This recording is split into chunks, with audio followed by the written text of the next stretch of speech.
Mesdames, Mesdemoiselles, Messieurs, chers amis, chers abonnés, bonjour et bienvenue dans ce nouvel épisode de nos discussions sartoriales. Aujourd'hui, je vais vous proposer une émission un peu particulière, puisque pour la première fois depuis la création de cette chaîne, je vais aborder un sujet, j'allais même jusqu'à dire, je vais franchir comme l'armée de Jules César le Rubicon avec des conséquences définitives, puisque je vais vous parler aujourd'hui pour la première fois de sneakers.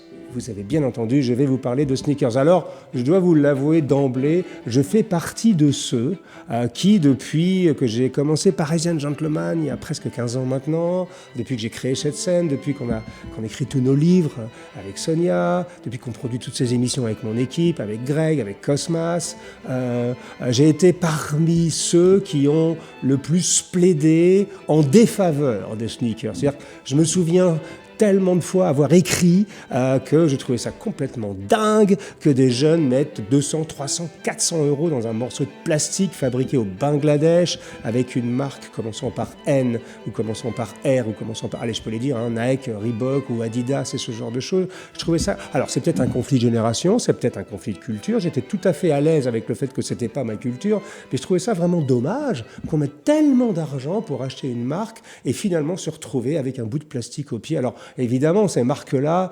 surfaient sur leur célébrité, surfaient sur leur marketing extrêmement puissant, mais surtout, et bien sûr, ajoutaient des spécificités techniques avec du gel, avec des choses. Mais enfin, au final, ce n'était quand même que des bouts de plastique pas très jolis. Alors moi, je m'en servais évidemment pour faire du sport, comme tout le monde, pour faire du jogging, mais je ne me voyais pas porter ça dans la rue. Bon, il est vrai que j'étais à cette époque-là extrêmement, pas obtus, mais j'étais très impliqué dans la défense de l'artisanat. Je le suis d'ailleurs toujours, puisque vous savez que notre dernier livre s'appelle Souliers. Mais force est de constater que depuis une quinzaine d'années, le monde a changé. Et on ne peut pas rester complètement campé sur ses positions. Mais comme nous le savons tous, comme il n'y a que les idiots qui ne changent pas d'avis, vous savez, ce genre de choses, c'est une phrase hyper célèbre qui est vachement pratique quand vous changez d'avis. Ça vous permet de vous justifier. Mais là, en l'occurrence, j'ai changé d'avis petit à petit. Et même si je ne suis pas encore complètement fan des sneakers et que j'ai plutôt tendance à porter tous les jours des vraies chaussures en cuir et notamment des vrais loafers pour l'été, c'est tellement plus beau et tellement plus agréable, je dois avouer que petit à petit, le sujet des sneakers a commencé à m'intéresser et je vais vous expliquer pourquoi et comment. Mais avant de rentrer de plein pied, si j'ose dire, dans le sujet, je voudrais clarifier un petit peu la sémantique. Vous savez, sur Parisian Gentleman, sur nos discussions sartoriales, on aime bien les mots.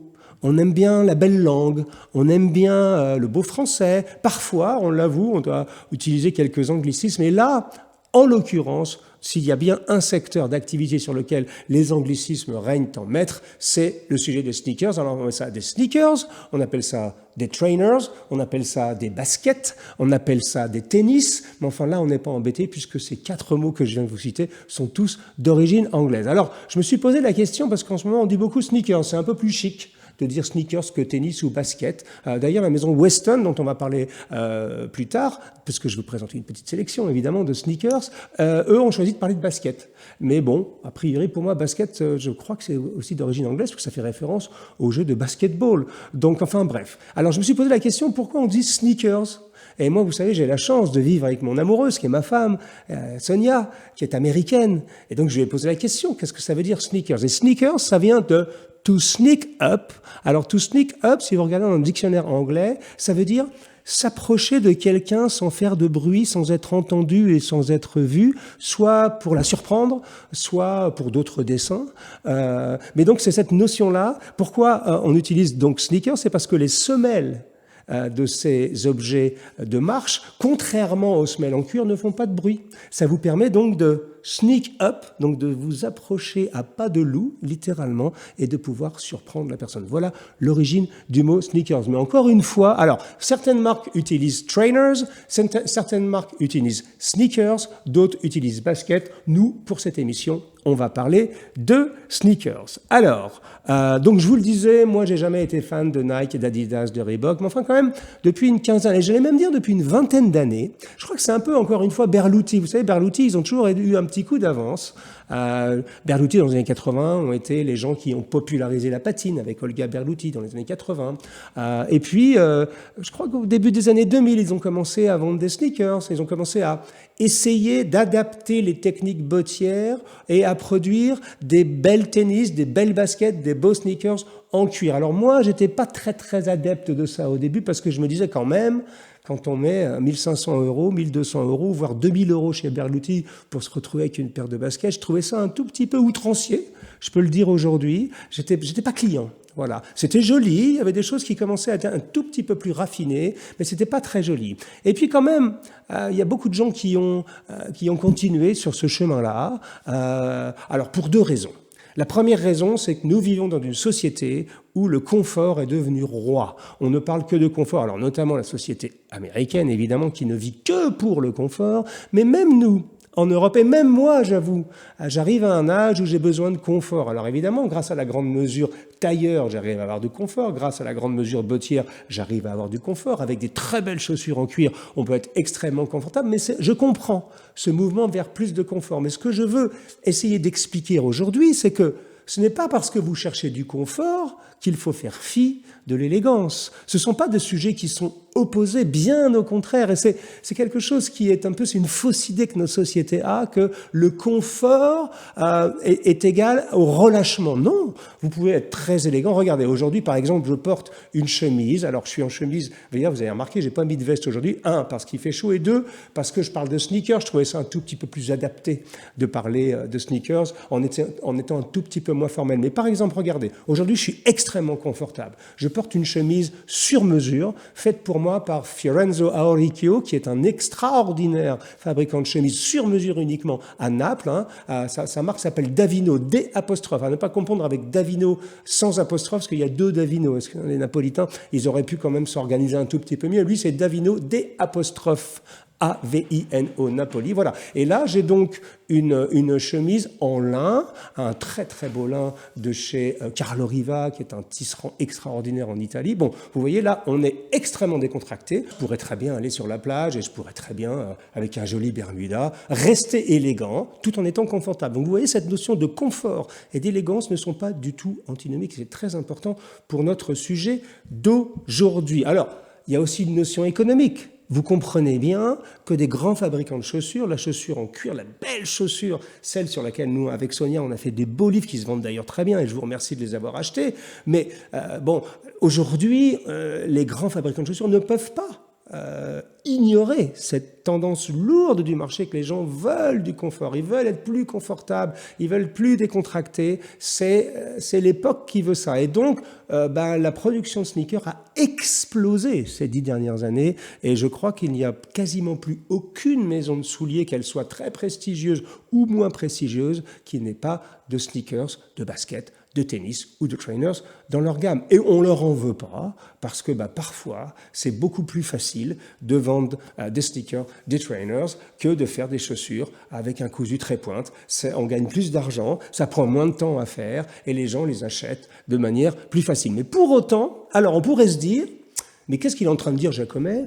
Il est en train d'être parjure, ça fait des années et des années et des années qu'il prêche pour un monde plus élégant, ça fait des lustres qu'il est en train de nous emmerder avec ses histoires de sartorialisme, avec ses histoires de rester élégant, etc. Et là, d'un seul coup, il nous parle de basket. Il essaye de nous expliquer pourquoi finalement les baskets, c'est pas si mal que ça. Alors, deux réponses à ça. La première réponse, c'est que, je vais vous montrer aujourd'hui que sur ce sujet des sneakers, il y a eu beaucoup de progrès qui ont été faits et que esthétiquement, je pense que ça devient de plus en plus acceptable. Et deux, c'est que jamais, en tout cas pas pour l'instant, mais je pense que je peux presque dire jamais, même si on ne devrait jamais dire jamais, je me vois porter ça avec des costumes. Et évidemment, ouvrons les yeux. Un costume, ça se porte avec une belle paire de Richelieu, avec une belle paire de Derby, avec une belle paire de bottines, pas avec des sneakers. Alors certains le font. Moi, c'est pas mon goût personnel. En revanche,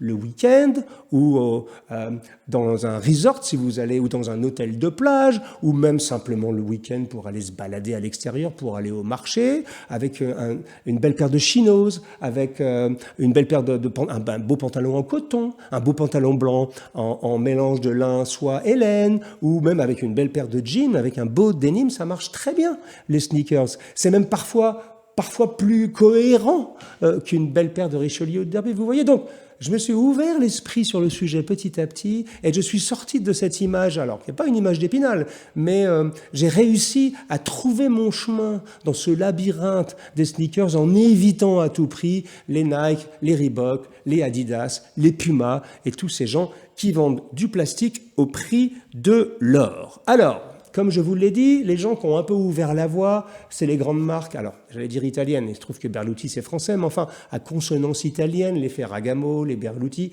qui ont fait depuis une bonne 10-15 d'années des sneakers, alors qui vendaient extrêmement cher, mais qui étaient quand même assez jolis. Et depuis, on va dire, allez, je vais dire 5 ans pour sûr, à peu près toutes les maisons ont fait des sneakers. Et ce que je vous propose aujourd'hui, j'ai sélectionné 1, 2, 3, 4, 5, 6, 9, 10, 11, 12, 13, 14...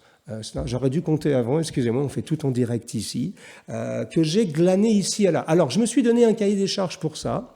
Alors, pour des raisons d'actualité, mais aussi pour des raisons presque de conscience, j'ai décidé de ne sélectionner que des sneakers qui étaient produits en Europe. Soit au Portugal, soit en Espagne, soit au Royaume-Uni, soit en France, mais en aucun cas plus loin que ça. Alors, vous n'allez pas me questionner là-dessus, mais voilà. D'abord, je crois qu'aujourd'hui, je viens d'entendre que les taxes d'importation des choses hors communauté européenne viennent d'être augmentées. Donc, c'est une des premières raisons, c'est que le prix qu'on achète à l'étranger, très loin de nos bases, maintenant est taxé beaucoup plus lourdement. Et deux, je trouve que c'est pas bête aujourd'hui, avec ce qui vient de nous arriver, avec la crise du Covid, d'essayer au moins d'acheter, si ce n'est complètement local, au moins un peu plus local qu'auparavant. Voilà, c'était mes petites 5 minutes de militantisme, mais je crois beaucoup à ça. De plus en plus, je pense qu'on va revenir à une relocalisation. Je ne parle pas d'industrie là, je parle d'artisanat et à la redécouverte du fait qu'on a des savoir-faire incroyables et qu'on n'a pas besoin de faire 10 jours d'avion pour aller les chercher à un prix abordable. Alors, je vais vous proposer une sélection. J'ai mon ordinateur, j'ai pris des notes, parce que moi, en fait, je possède 2 paires de sneakers. J'en ai malheureusement une qui est de chez nos amis Colincourt. Je vais vous montrer un petit peu plus tard, mais qui est aux États-Unis, donc je ne peux pas vous les montrer maintenant. Et j'ai une deuxième paire de sneakers, celle qui peut-être m'a fait complètement basculer, m'a fait changer d'avis sur le sujet. Je vais la regarder. Je vais vous la montrer ici. La voici, mesdames, messieurs, c'est la seule paire de sneakers que je possède. Alors non, j'ai une paire de chez Colincourt également, mais celle-ci, je l'ai portée, je les mets, ça sent le cirage, je les ai même cirés, vous voyez, donc ça se rapproche quand même de plus en plus d'une chaussure en cuir. D'ailleurs, ça, c'est un sneaker en cuir. Alors moi, je me suis fait une petite coquetterie, comme d'habitude. J'ai un bout de cheveux dedans. Donc, je me suis fait une petite coquetterie, comme d'habitude. J'ai fait mettre mes initiales, H et J. Vous voyez, c'est un peu coquet comme chose. Et ça, je porte ça très facilement avec un jean selvedge japonais. Je porte ça très facilement avec un pantalon en mélange lin, laine et soie. Voilà. Et c'est très joli, c'est très confortable. Puis alors, sur ce modèle-là, il y a un petit point de détail qui est assez sympa. C'est que la semelle est assez épaisse et que d'un seul coup, hop, je gagne 3 cm, comme ça, à l'air de rien. Comme ça me permet d'être juste au-dessus d'1,80 m. Alors, on va y revenir à ce modèle-là, mais je voulais vous le montrer parce que d'abord, je voulais saluer mes copains de chez Altambautier et mes copains de chez Colincourt à Paris, 2 très bonnes maisons de souliers à la française, qui tous les deux, j'ai eu, donc c'est les 2 premières paires de sneakers que j'ai eues dans ma vie, et je dois avouer que ils m'ont convaincu du fait qu'on pouvait porter ça de manière décontractée mais élégante à la fois. Alors, on va sur la sélection que je viens de faire. Alors là, c'est même plus subjectif, c'est complètement arbitraire. Des sneakers, tout le monde en fait, et on peut en trouver, allez, on va dire, pour des choses un peu sérieuses, je pense à partir de 80 €, une centaine d'euros, vous avez quelque chose de sérieux en cuir ou dans un matériau noble, pas simplement un sneaker en plastique. Moi, je commence ma sélection avec la marque Loake. Alors, j'ai mon ordinateur devant moi, on va regarder ça ensemble puisque j'ai sélectionné donc 14 paires, très très différentes à des budgets très très différents. Alors, on va même pas commencer à 180 puisque on commence avec la marque Loke qui est distribuée par Hering. Vous savez, ces gens, Hering, on les aime bien. Ils sont en Angleterre, ils ont un entrepôt, donc ils fabriquent sur leur propre nom, mais ils distribuent aussi des très très grandes maisons et on les aime bien parce que c'est un très beau service client et ils ont toujours une gamme super impeccable. Comme vous pouvez le voir, celui-ci, donc de la marque Loke, moi voilà, vous voyez, on est typiquement dans ce que j'aime, c'est joli, c'est bien fait.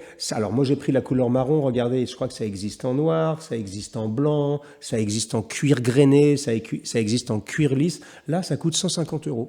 Vous voyez? Donc on n'est pas sur des choses complètement inabordables. Alors celui-ci est fait au Portugal, c'est distribué par la maison Hering et je pense que en entrée de gamme, c'est un très joli produit. Moi je me vois porter ça sincèrement quand je vais au marché acheter ma viande ou mes légumes frais chez le maraîcher du coin avec un jean ou avec un beau pantalon en mélange. Alors je dis toujours en mélange lin, laine et soie parce que c'est le mélange actuel. C'est très joli. Voilà, ça marche très bien. Donc c'est ma sélection numéro 1 de chez Loke, donc ce très beau sneaker. Ensuite, on reste chez Hering, et alors là, c'est une curiosité que j'aime bien. Je vous ai dit tout à l'heure que j'étais pas très fan de Reebok, vous voyez, les chaussures Reebok, alors encore moins de Nike, mais vous savez, Reebok, ils avaient ce modèle un peu iconique. Voilà. D'ailleurs, quand j'étais jeune, alors pour ceux qui ont plus de 50 ans, ça va peut-être leur dire quelque chose, il y avait une marque qui s'appelait Pony. Je ne sais pas si vous vous en souvenez, P-O-N-Y, et qui faisait ces chaussures vraiment avec des semelles un peu compensées, et puis le bout de la semelle remontait sur le dessus comme ça, c'était hyper classe. Je me souviens quand j'étais en 6e ou en 5e, on portait des ponies. Bon bref, Reebok a popularisé ce modèle, et aujourd'hui, donc chez Hering, alors là c'est sous leur propre nom, ils ont fait cette gamme qui s'appelle Goodwood Trainers, et c'est un réplica, comment on dit, une réplique du modèle Reebok de l'époque, mais en cuir. Vous voyez, et c'est fabriqué au Portugal, et c'est vachement joli. Voilà, moi je trouve ça vraiment top, et franchement, et ça coûte 179 €.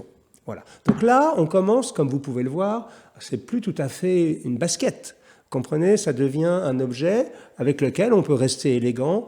On peut ne pas simplement d'un seul coup se transformer, porter le costume comme on aime, nous les sartorialistes, et puis simplement se laisser aller le week-end. Non, continuez à s'habiller avec de raffinement, mais en cherchant plus de confort. Et je trouve que cette réplique de la marque Reebok, alors ils s'en cachent pas, hein. Ils disent qu'ils ont copié littéralement le modèle Reebok iconique. Bon, mais au moins, il ne s'en cache pas. Je crois qu'il s'appelle, oui, c'est la gamme Goodwood chez Hering. Alors, ma troisième sélection, c'est notre copain Justin Fitzpatrick aux États-Unis. Alors, Justin, hello Justin, il est à New York maintenant. Dans le New Jersey, il habite et il a son magasin. Il a même un magasin maintenant à New York. Et Justin, alors on l'aime bien parce que d'abord, c'est un bon chausseur. Lui, il fait fabriquer en Espagne, à Almansa. Et là, il vient de sortir une nouvelle gamme. Je crois qu'elle est en pré-vente de sneakers. Il est à 195 $. Donc, je ne sais pas ce que ça veut dire en euros actuellement. 160 € peut-être, quelque chose comme ça. Alors il y a peut-être là, du coup, il y aura peut-être des frais de port et un petit peu de douane, mais enfin ça reste extrêmement abordable. Et il y a surtout un truc que je voulais vous dire, donc je vous montre la gamme, c'est assez joli. Donc ça existe en cuir lisse, ça existe en daim, ça existe en différentes couleurs. Et alors ce qui est intéressant, je voulais juste vous le dire au passage, là c'est en précommande chez lui, ça va arriver très très vite, c'est que si vous en... c'est génial hein, d'ailleurs, si vous en achetez 2, il vous en donne 3. C'est buy 2, you get 3. Which is cool, hein? Sonia, it's really cool, actually. Si vous en achetez 2 paires, vous en avez 3 paires. Je peux vous dire qu'avec 3 paires de cette qualité de Justin Fitzpatrick, si vous prenez 3 couleurs différentes, vous êtes armé jusqu'aux dents pour un bon moment, surtout si vous les entretenez. Parce que c'est un point que je n'ai pas abordé, mais un sneaker, surtout comme celui que je viens de vous montrer de chez Altan, ou même ceux de chez Justin, ou tous les autres que je viens de vous montrer déjà, ça s'entretient. Vous voyez, ça se met sur une forme pour garder la forme du sneaker. Ça se nourrit avec des produits de chez nos amis de chez Saphir, par exemple, très très belle entreprise française. On en reparlera bientôt de Saphir dans les discussions sartoriales. Mais vous voyez, si vous prenez le temps, au lieu de balancer vos Nike comme ça en rentrant de chez vous, les mettre sur forme, leur mettre un petit lait nourrissant de temps en temps. Alors évidemment, c'est pas tout à fait le même soin que sur une paire de Richelieu en grande mesure, mais tout de même, vous devez en prendre soin et vous verrez que évidemment, ça durera moins longtemps parce qu'une semelle comme ça s'use et souvent ces semelles sont des semelles collées. Certaines sont sont cousus, mais la grande majorité sont collés, donc ça a un peu moins de longévité. Mais si vous en prenez soin, et surtout si vous avez plus d'une paire, eh bien, vous pourrez en profiter très longtemps. Donc mon choix numéro 3, c'était Justin Fitzpatrick. Le modèle s'appelle Olympia, et donc il existe dans différentes couleurs. C'est 195 $, donc je dirais, allez, aux alentours de 160 €. On va revenir en France, chez nos amis de 7e largeur. On les aime bien, 7e largeur, c'est un secret pour personne. On connaît bien Mathieu, qui est le patron de 7e largeur. Et il y a un livreur qui vient livrer quelque chose, je suis obligé de l'arrêter.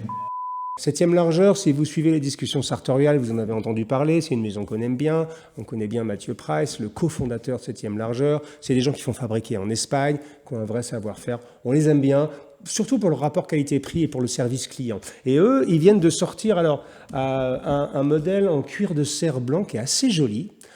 Ça donne une espèce de texture comme ça très particulière à ce trainer-là. Alors, lui, il dit trainer ou... Bon, peu importe, on s'en moque, hein, c'est un sneaker. Et c'est très joli, voilà. Ce cuir de cerf un peu grainé comme ça donne une texture, c'est très beau, je trouve ça très élégant. C'est réussi, chapeau 7e largeur, et ça coûte moins de 200 €. 195 €. Donc même chose, si vous entretenez ça comme il faut l'entretenir, je pense que ça peut vous durer longtemps, beaucoup plus longtemps qu'une paire achetée chez Decathlon ou chez Go Sport. J'ai rien contre Decathlon ou contre les grands magasins de sport, surtout quand vous êtes sportif. Enfin là, on n'est pas tout à fait dans le même registre. Donc c'était notre choix numéro 5. Il s'appelle le Soho, chez 7e largeur, en cuir de cerf grainé blanc. Très joli et très réussi. Alors ensuite, on va aller en Angleterre pour notre choix numéro 6. Alors, c'est vrai que quand on parle de sneakers, moi qui connais bien le sujet, je me dis quand même sneakers, pour moi, c'est 2-3 pays. C'est le Portugal, ils savent très bien faire. C'est l'Espagne, ils sont très doués pour ça, comme dans le marché du soulier en général. Et c'est l'Italie qui est très, très, très, très douée pour faire des sneakers. Notamment les sneakers très haut de gamme sont souvent réalisés en Italie. Et je ne pensais pas immédiatement en Angleterre. Et pourtant, les grands chausseurs anglais, alors peut-être que c'est la loi du marché, dont des éminents chausseurs, comme par exemple la maison Grenson, qui est notre choix numéro 6, qui est une éminente manufacture en Angleterre, qui a été créée en 1866, a décidé d'adapter son outil de production et de produire donc des sneakers à la maison, chez eux, dans leur manufacture. Et je trouve, regardez, que le résultat est absolument remarquable. Alors, il y a différents modèles. Moi, j'aime beaucoup ce modèle-là. Ils appellent le sneaker 1. Vous voyez, ils s'emmerdent pas. Le sneaker 1, le sneaker 2, le sneaker 3. Celui-ci est très joli. Voilà. Et c'est fabriqué en Angleterre et ça coûte 210 livres sterling. Alors, je suis pas très au courant en ce moment du cours de la livre sterling, mais enfin, à mon avis, on ne doit pas être loin. C'est à peu près équivalent à l'euro. Donc, on va être un petit peu au-dessus de 200 € pour un sneaker fabriqué donc en Angleterre par la maison Grenson, qui est toujours un gage de qualité. Notre choix numéro 7, allez, Cocorico, on revient en France tout de suite et on vient donc chez nos amis de chez Colincourt. Bonjour Alexis Lafont, qui est un ami. Et alors lui, il fait partie des 2 maisons qui m'ont, alors j'allais pas dire convaincu, mais qui m'ont titillé avec l'histoire des sneakers. Puisque la première paire, je vais vous la montrer à l'image que j'ai reçue de toute ma vie, c'était une paire de chez Colincourt, c'était une paire de bandits.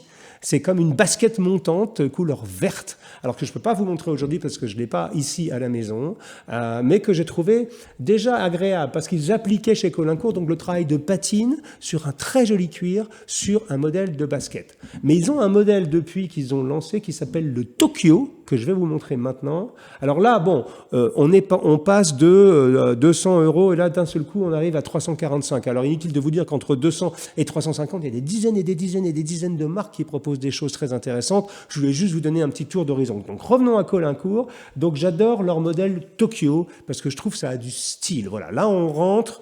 D'un seul coup, vous voyez, au-dessus de 300 €, on commence à entrer dans un monde un peu plus stylisé, où là, le sneakers devient presque un objet de style. Et là, quand vous le coordonnez avec peut-être un petit blouson de cuir ou avec je ne sais pas moi, un petit pull en cachemire, avec un joli jean, etc. D'un seul coup, vous pouvez garder vraiment votre esprit sartorial tout en étant extrêmement confortable. J'adore le modèle, d'ailleurs je le dis à Alexis, j'adore le modèle Tokyo. Je vais peut-être m'en acheter une paire, plutôt en marron. Alors vous voyez, ils font des expériences de patine assez dingues avec des couleurs. Voilà, ils s'amusent avec le sneakers comme ils se sont amusés avec les souliers. Et je trouve que le résultat est vraiment intéressant. Donc c'était notre choix numéro 7, c'est la maison Colincourt à Paris. Alors ça, c'est fabriqué en Italie. Je crois, j'en suis sûr, oui, fabriqué en Italie, et c'est de l'excellente qualité. Pour notre choix numéro 8, alors je vais enfin parler d'une marque dont vous me rebattez les oreilles avec. Alors je dis au passage qu'on ne dit pas rabattre les oreilles, mais rebattre les oreilles, parce que si on me rabattait les oreilles, j'y verrais plus rien, parce qu'elles viendraient devant les yeux. Rebattre, ça veut dire répéter, souvent. Je vous le dis au passage, parce que c'est une faute que j'entends extrêmement souvent, les gens qui disent « il nous rabat les oreilles ». Non, on vous rebat. Et on m'a rebattu, moi, les oreilles avec Magnani. Alors, la maison Magnani, qui, comme son nom ne l'indique pas, n'est pas italienne, donc ne l'indique pas. Donc, la maison Magnani, qui, comme son nom ne l'indique pas, est espagnole et non pas italienne.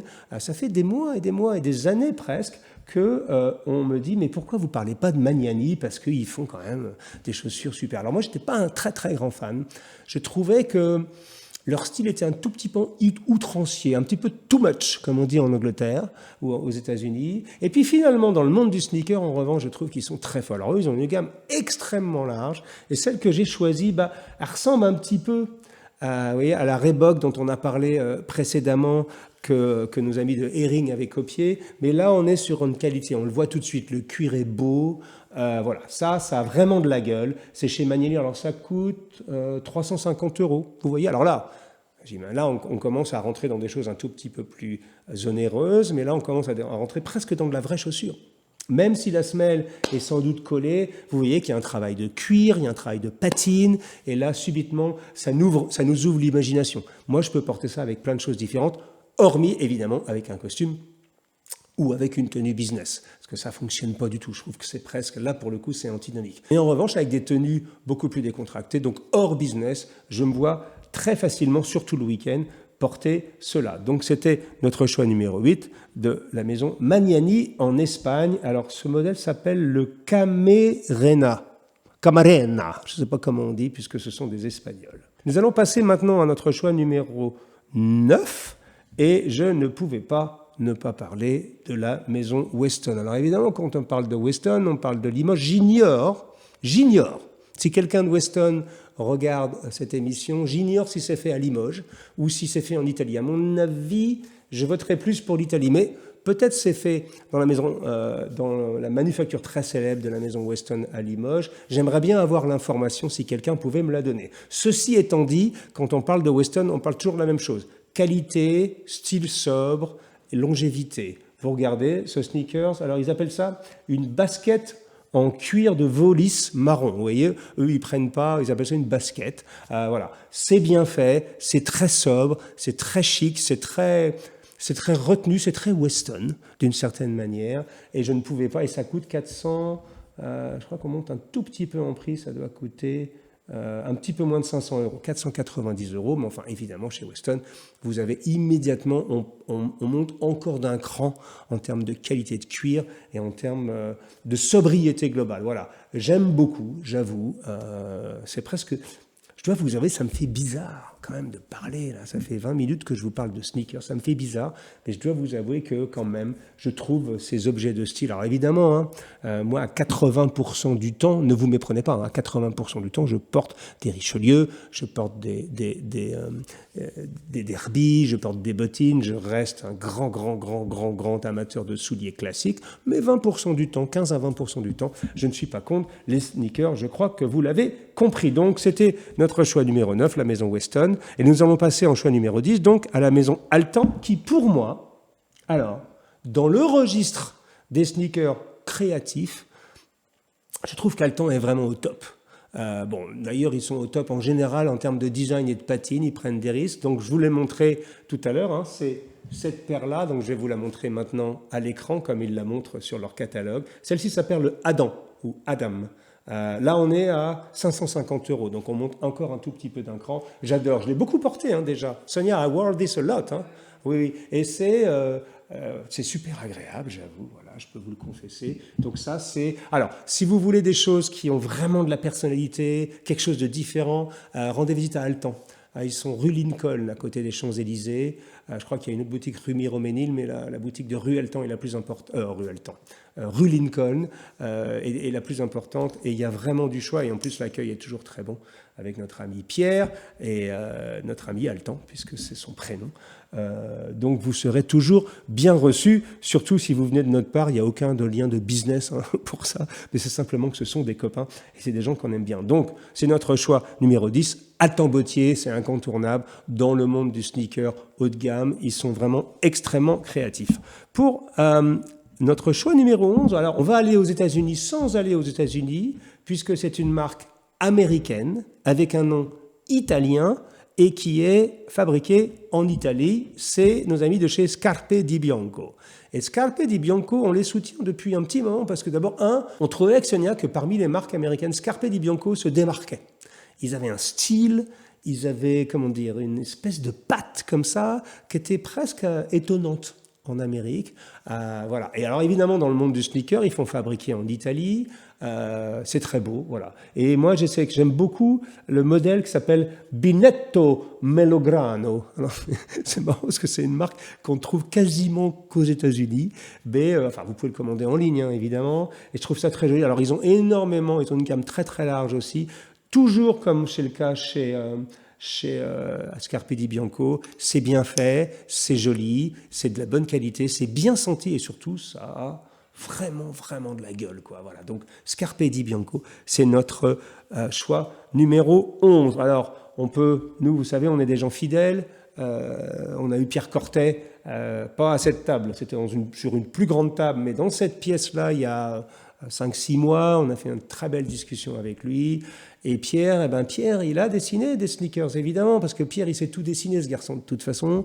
Et quand il met ses mains sur quelque chose, généralement, ça a de la gueule, ça a du style. Et il a fait donc cette fameuse basket qu'il appelle 90, en référence aux années 90. Et moi, j'en ai porté. J'en ai une paire bleue. Ah oui, tiens, je disais que j'avais eu que des Colincourt et d'Altan. Non, j'ai aussi eu une paire de Cortet. D'ailleurs, je dois avoir des photos avec Pierre, où quand il est venu nous les montrer, nous les livrer avec Sonia, on a rigolé parce qu'on était, je crois qu'on était au Ritz, on avait été invités, on n'a pas les moyens de se payer le Ritz, on était invités pour une soirée, on a eu la chance de dormir au Ritz, et on avait dit, Pierre, tiens, comme ton magasin est juste à côté, viens, on va faire quelques photos avec Andy Julia au Ritz, et on a fait des photos au Ritz en basket avec Sonia. Et alors c'est le modèle 90, moi je l'aime beaucoup, parce que chez Cortet, il y a une patte, quoi. C'est comme Scarpe Di Bianco, et à mon avis, c'est encore un poil supérieur, il y a une patte. C'est Pierre Cortet, il sait dessiner des souliers, même la maison Cortet.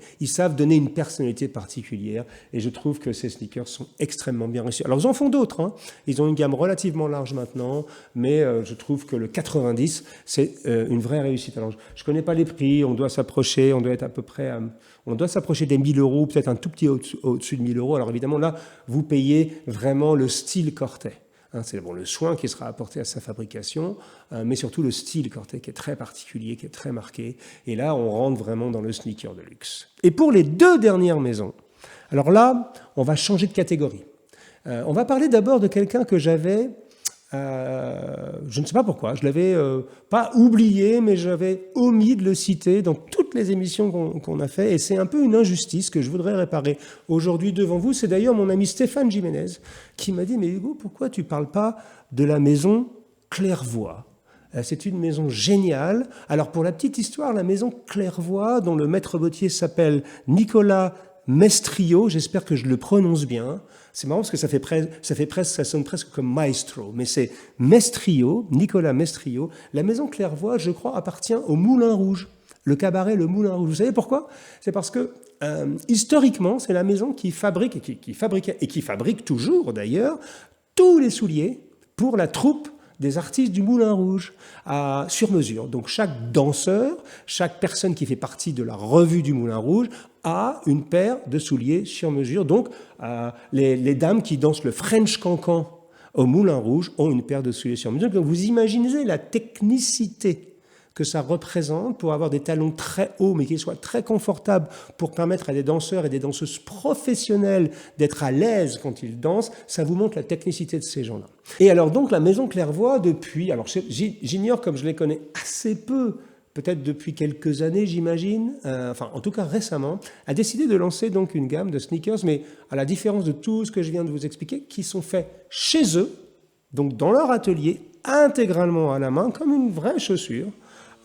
Sauf que c'est un sneaker et ils ont baptisé cette gamme Rock Your Body. Et donc évidemment, là, comme on est sur de la commande, il n'y a pas de prêt-à-porter, donc c'est sur mesure à la commande.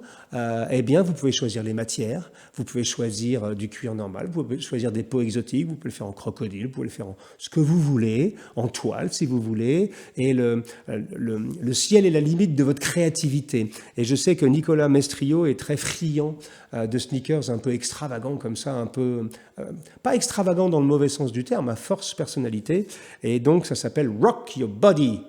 Qui est la marque, enfin la marque, le claim, comme on dit, le slogan de ces sneakers qui sont faits à la main. Alors je crois que les prix, c'est aux alentours entre 900 € et 1500 € en fonction de la matière. Mais pour un vrai soulier, c'est un soulier qui est fait à la main par un artisan dans un atelier uniquement sur commande. Donc c'est la maison Clairvoy, et pardonnez-moi, messieurs et mesdames de Clairvoy, si je vous ai oublié jusqu'à présent, parce que ce que vous faites est un bon travail. C'est mon ami Stéphane Jiménez qui m'a demandé officiellement de parler de vous, parce que vous savez, dans le monde des bottiers mesures, il y a une espèce de fraternité comme ça, et il me disait, c'est impossible que tu ne parles pas de Nicolas Mestrio, c'est chose faite, et en plus, leurs sneakers sont absolument géniaux, et d'ailleurs, je suis en train de penser que peut-être pour Noël, j'irai peut-être faire un tour dans l'atelier pour me faire une paire. Et je ne peux pas finir cette émission sans parler des sneakers les plus dingues qui existent au monde, d'ailleurs peut-être par les bottiers les plus dingues qui existent au monde. Alors je sais qu'ils ont un peu de compète avec certains Japonais sont aussi dingues qu'eux, mais enfin franchement, dans le monde du soulier en grande mesure, du soulier à très très très forte personnalité, et bien sûr dans le monde du sneaker complètement fait en grande mesure, avec une ligne qui s'appelle notamment la ligne Dark Vador. Je veux parler de nos amis de Atelier du Tranché, les Christophe, la bande des Christophe Cortet, Christophe Algance, qu'on appelle Toulouse ou Toulousain, qui sont tous les deux des compagnons du devoir, compagnons du Tour de France, qui sont des très très très fins techniciens, des maîtres bottiers de très haute volée. Et ils en plus sont deux artistes, et c'est un peu les enfants terribles de la botterie, les deux Christophe, Cortet et Algance. C'est des gars qui ont travaillé longtemps chez Cortet, qui ont fait des très très très belles choses, et qui se sont mis à leur compte, je crois, il y a 4 ou 5 ans maintenant, et qui font des chaussures complètement dingues. Enfin moi, j'ai jamais vu des choses pareilles avec des talons complètement...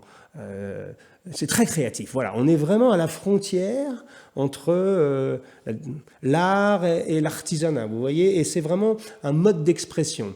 Alors, chez Atelier du Tranché, ils ont une gamme de sneakers. Alors, ils n'ont pas une gamme, puisque chez eux, on peut faire ce qu'on veut, notamment les choses. Plus c'est dingue, plus ils sont heureux, ces deux-là. Et ils ont fait des souliers qui s'appellent Dark Vador. On les a mis dans notre livre, dans la version anglaise de notre livre sur les souliers qui s'appelle Shoes. Donc, on a un chapitre sur eux. Il y a des photos absolument sublimes d'Andy Julia, d'ailleurs, dans ce chapitre-là. Voilà. Alors là, je dois vous avouer, j'ignore les prix. C'est de la grande mesure bottière, donc c'est fait intégralement à la main dans l'atelier parisien. J'ignore, c'est plusieurs milliers d'euros sans doute. D'ailleurs, je vous le mettrai dans un commentaire si quelqu'un pose la question, parce que j'ignore le prix.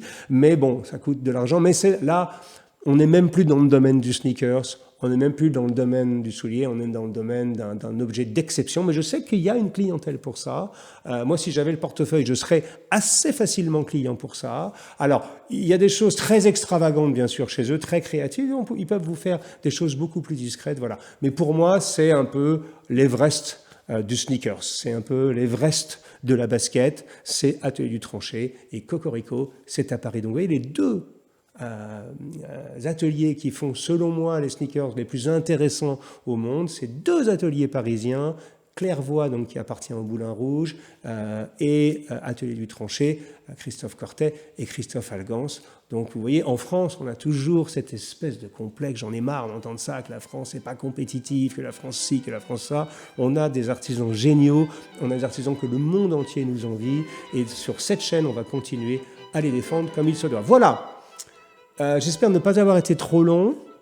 Encore une fois, je ne suis pas en train de vous dire, les gars, portez tous les jours des sneakers. Non, Portez des Derby, achetez des Richelieu, soutenez les vraies manufactures françaises, achetez des beaux souliers que vous entretenez, tout le monde a besoin d'une belle paire de bottines, d'une belle paire de mocassins, notamment en daim, tout le monde a besoin, évidemment pour travailler, d'une belle paire de Richelieu, d'une belle paire de Derby, mais de temps en temps, autorisez-vous, si vous aimez ça, à porter des sneakers parce que le week-end, c'est confortable, tout simplement. Et puis de temps en temps, même dans certains milieux, ça passe bien avec un joli pantalon dépareillé. Ça peut être assez joli avec une jolie chemise. Ça passe très très bien aussi. Donc pour moi, c'est à peu près 10 à 15% de mon temps. Mais je voulais partager ça avec vous parce que d'abord, il faut s'ouvrir l'esprit. Et deux, et c'est peut-être le message que je voulais partager avec vous pour clôturer cette émission, c'est qu'on pourrait se dire « Ah, mais le monde sartorial est en train de s'écrouler parce que Jacomet fait la publicité pour des sneakers et en fait,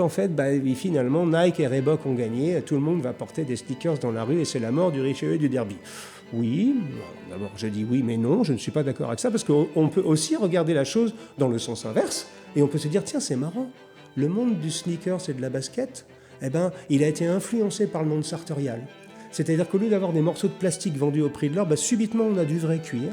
Et peut-être que le monde sartorial a au contraire influencé, en termes de qualité de fabrication, mais peut-être aussi en termes de style, le monde contemporain du sneakers. Voilà, mesdames, messieurs, je vous donne rendez-vous pour un nouvel épisode de nos discussions sartoriales. D'ici là, portez-vous bien et surtout, habillez-vous. À bientôt, mes amis. Au revoir.